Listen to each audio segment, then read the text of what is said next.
नमस्कार दोस्तों। नमस्कार दोस्तों। हमने पिछले पार्ट में देख लिया था मोहम्मद बिन तुगलक का काम।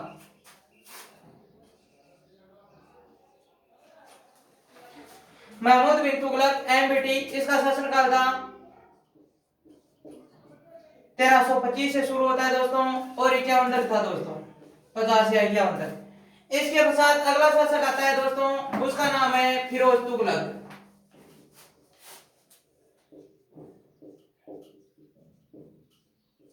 फिरोज तुगलक, इसका शासनकाल 51 से है दोस्तों 58 तक दोस्तों। फिरोज तुगलक शासक बनता है, इसका पिता का नाम था दोस्तों रजब। क्या नाम है दोस्तों? रजब। और यह रजब मोहम्मद बिन तुगलक का चाचा था दोस्तों। किसका चाचा? एमबीटी का चाचा। रजब एमबीटी का चाचा था और रजब का पुत्र फिरोज तुगलक शासक बनता है। इसको वैसे ऐसे याद कर लें, एफटी। यह शासक बनता है, इसकी माता थी वह राजपूत थी दोस्तों। किस वंश से थी? राजपूत वंश से।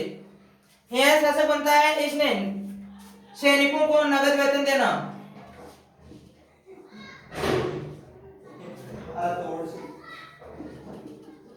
सैनिकों को नगद वेतन देना बंद कर देता है। अर्थात अलाउद्दीन खिलजी खिलजी ने पहली बार सैनिकों को नगद वेतन देना प्रारंभ किया था और फिरोज तुगलक सैनिकों को नगद वेतन देना प्रारंभ नहीं करता, अर्थात मना कर देता है बिल्कुल ही कि नगद वेतन नहीं दूंगा मैं, और सैनिकों को देता है केवल एकता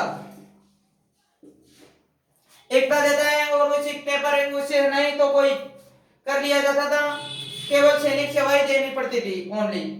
इसके पश्चात यह स्वयं को सच्चा तुर्क मानता है दोस्तों।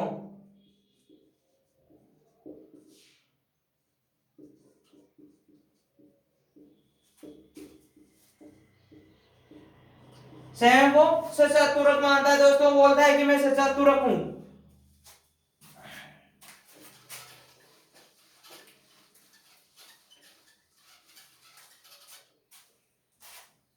तथा इसने जजिया कर था दोस्तों, उस जजिया कर को अलग कर देता है दोस्तों, जजिया कर को अलग कर देता है। तथा ब्राह्मणों, पहले जजिया कर बच्चों और बुजुर्ग व्यक्तियों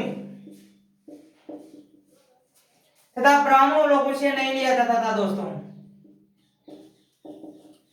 इन लोगों से जजिया का नहीं लिया जाता था, लेकिन फिरोज तुगलक एक ऐसा शासक है जिसने ब्राह्मणों से जजिया लिया दोस्तों।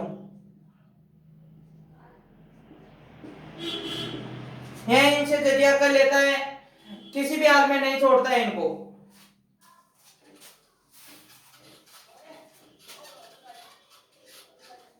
इसके पश्चात यह फिरोज तुगलक एक विभाग की स्थापना करवाता है दोस्तों, उसको बोलते हैं दीवाने बंदगान।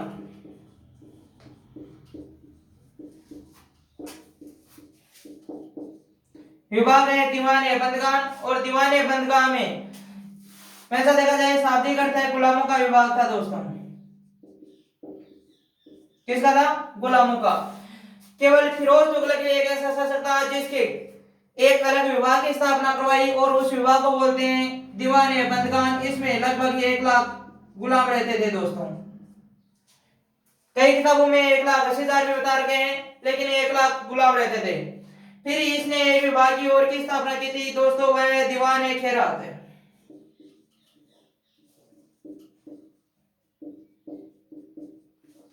दीवाने खैरात यह एक दान विभाग था दोस्तों।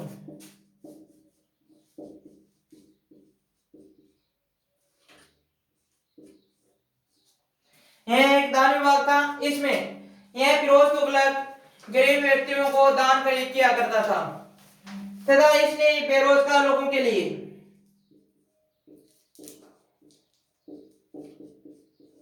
बेरोजगार लोगों की सूची बनाई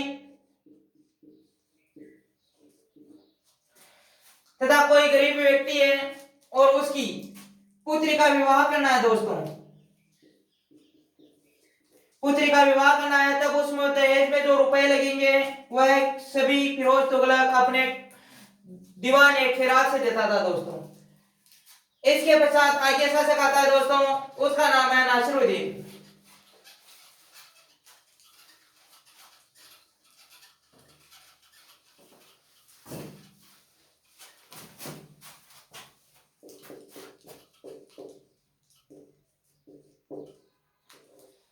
अगला शासक है नासिरुद्दीन, और नासिरुद्दीन पर आक्रमण कर देता है दोस्तों 1398 में।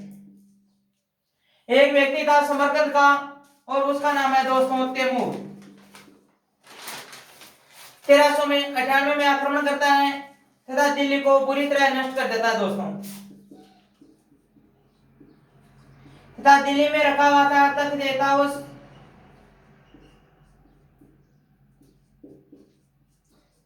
उसको भी उखाड़ लेता है दोस्तों। तैमूर आक्रमण करता है। आक्रमण करने के पश्चात यहाँ पर जितने भी लोग थे, गुलाम थे या कोई मिस्त्री वगैरह था, उनको ले जाता है, राजमिस्त्रियों को ले जाता है समरकंद। कहाँ ले जाता है दोस्तों? तैमूर ले जाता है समरकंद में।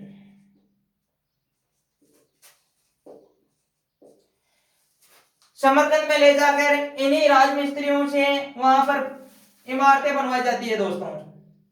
क्या बनवाई जाती है? इमारतें।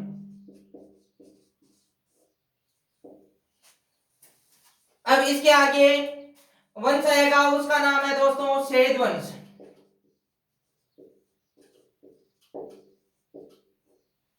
और एक सैयद वंश का शासक था जिसका तैमूर का पुत्र था शाहरुख। क्या नाम है दोस्तों? शाहरुख। तैमूर का पुत्र शाहरुख था। सैयद वंश में एक शासक आता है, वह शाहरुख के पास में कर भेजा करता था दोस्तों। अब अगला वंश है सैयद वंश। इसकी बात हम अगले पार्ट में करेंगे दोस्तों। अब आप लोगों से एक खास विनती है कि हमारे चैनल को ज्यादा से ज्यादा शेयर करें तथा सब्सक्राइबर जरूर करें दोस्तों। धन्यवाद।